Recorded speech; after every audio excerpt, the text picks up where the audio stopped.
Kemudian juga sebagai tambahan bahwa seorang yang menambahkan panjang ya di dalam takbirnya ketika turun sujud, ini bisa menimbulkan, ya ini bisa menimbulkan makmum akan mendahului imam.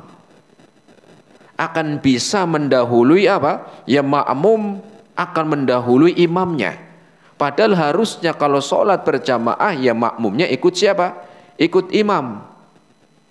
Tetapi ketika imamnya memanjangkan bacaan Allahu Akbar atau takbirnya ketika turun sujud, itu bisa menimbulkan makmumnya duluan. Duluan dalam apa? Dalam membaca takbirnya. Dalam membaca takbirnya bisa. Ya. Dan ini apa? Dilarang. Kenapa? Karena sholat berjamaah, maka imam itu mendahului makmum. Enggak boleh makmumnya itu apa? Mendahului imam. Ya, duluan. Enggak boleh. Ya. Makanya Rasul sallallahu alaihi wasallam mengatakan innama ju'ilal imamu liyutamma bih. Rasul mengatakan dijadikan imam itu untuk diikuti. Dijadikan imam itu untuk diikuti. Siapa yang mengikuti? Makmum. Bukan malah makmum duluan. Ya, ya sabar ikutin imam. Ya, ikutin. Tapi biasanya yang memanjangkan takbir itu biasanya orang-orang tua gitu. Ya. Kalau anak-anak muda jadi imam kayaknya ya belum saya dapetin. Ya, biasanya yang banyak orang tua, Allah, mungkin karena usia mungkin ya. Ya tapi enggak semuanya ya, tapi tidak semuanya. Ya, tapi ini ada. Maka ya, ketika seorang atau imam memanjangkan takbirnya ketika turun sujud, itu bisa menimbulkan akhirnya makmumnya itu mendahului. Kenapa? Karena ketika imamnya membaca takbirnya panjang, makmumnya pendek. Makmumnya bacanya pendek. Sesuai Allahu Akbar, lah imamnya panjang sampai turun sujud. Maka otomatis di sana ketika makmum berhenti dari ucapan takbir, imamnya masih baca takbir belum selesai, sehingga disitulah ya bisa memungkinkan makmum itu mendahului imamnya. Padahal Rasul mengatakan innama ju'ilal imamu liyutamma bihi. Dijadikan imam itu untuk diikuti. Yang namanya ngikut kan ya di belakangnya, nanti belakangan setelah yang diikuti dulu. Kemudian Rasul mengatakan fa idza kabbara fakabbiru. Kalau imam sudah membaca takbir, maka baru kalian wahai makmum baca takbir.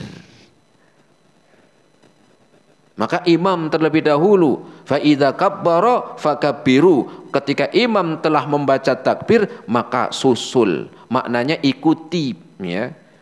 Ikuti bacaan takbirnya. Tetapi kalau imamnya lama takbirnya, maka mungkin makmumnya itu bisa duluan. Ya.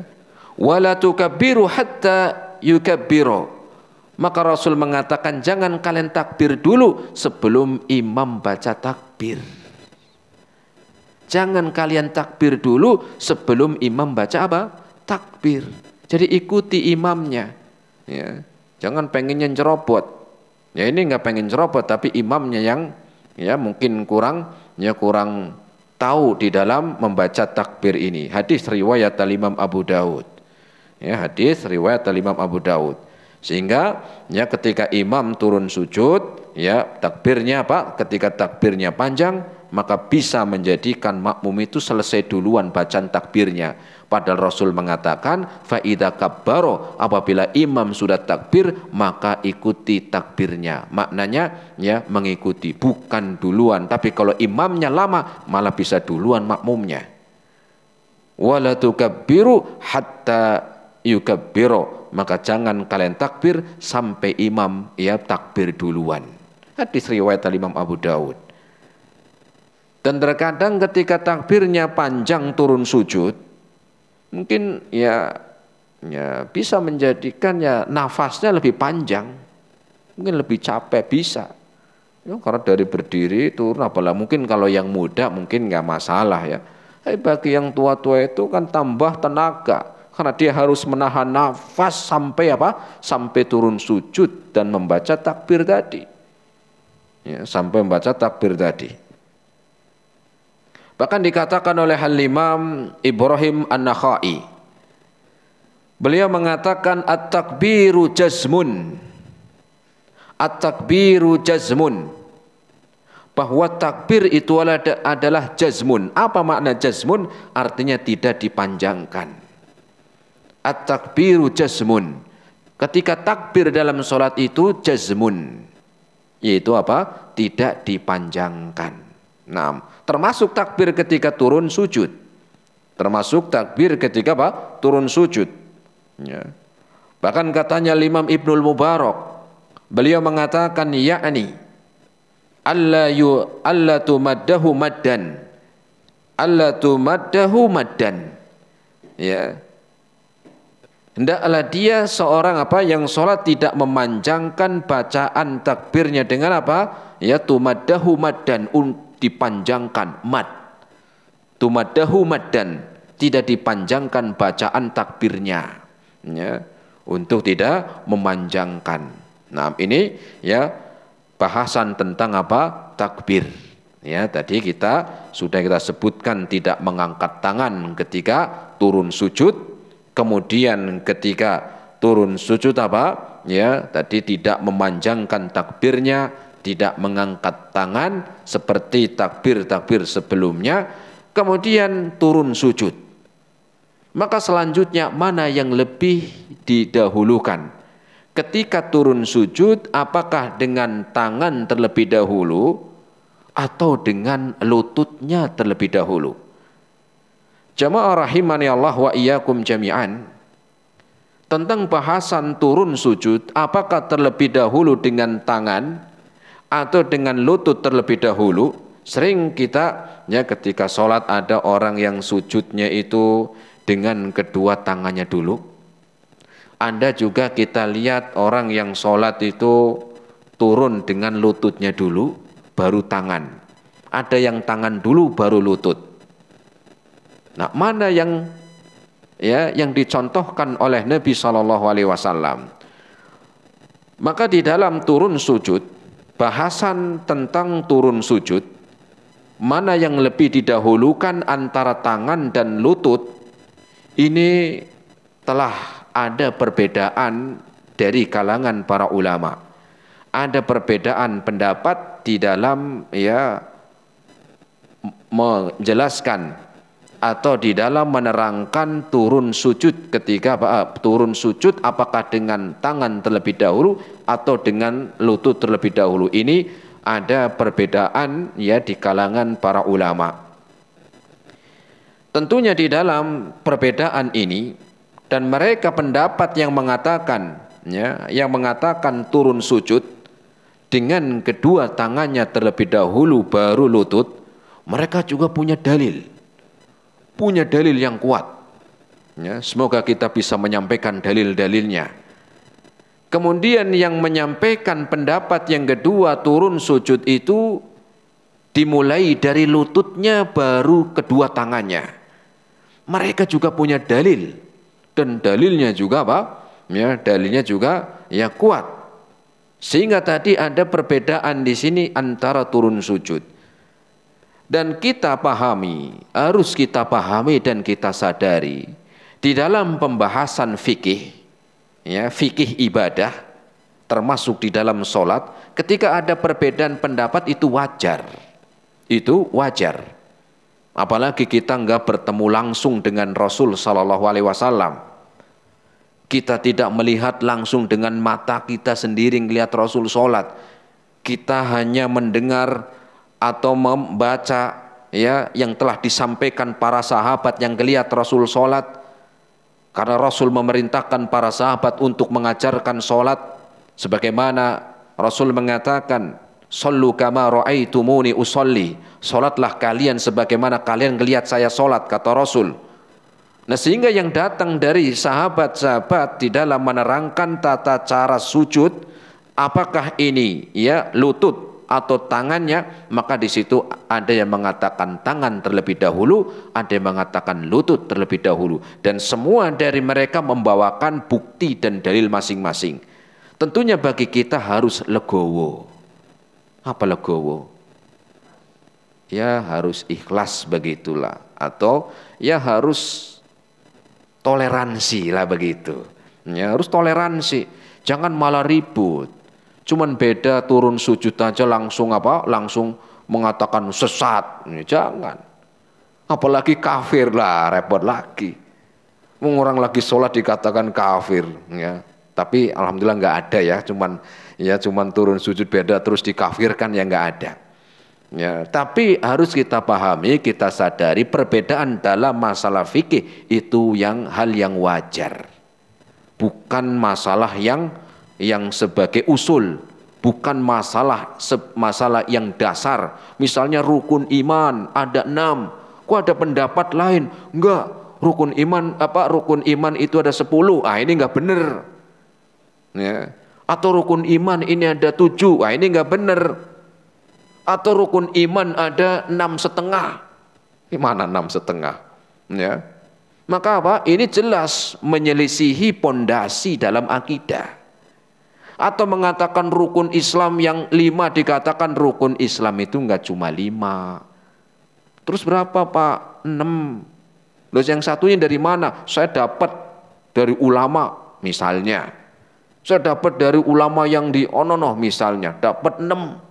Ya ini jelas menyelisihi, ya ini jelas menyelisihi. Kenapa? Yang pertama ini dasar dalam agama Islam bahwa rukun Islam itu 5, kok ada datang pendapat ya rukun Islam 6, maka ini enggak benar.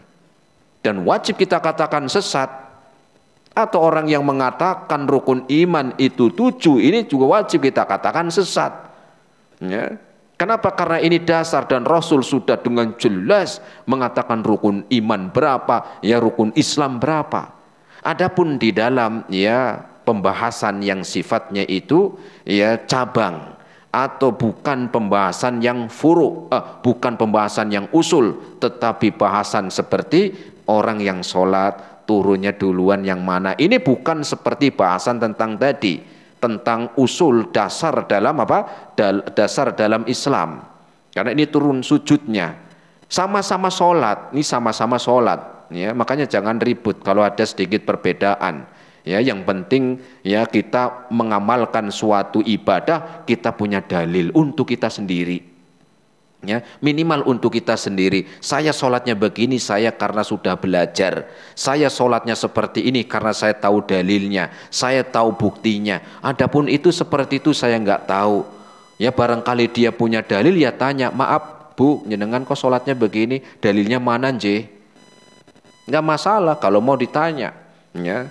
Jadi kita mengikuti apa yang kita ketahui dari Dari ya bukti dalil yang telah sampai kepada kita.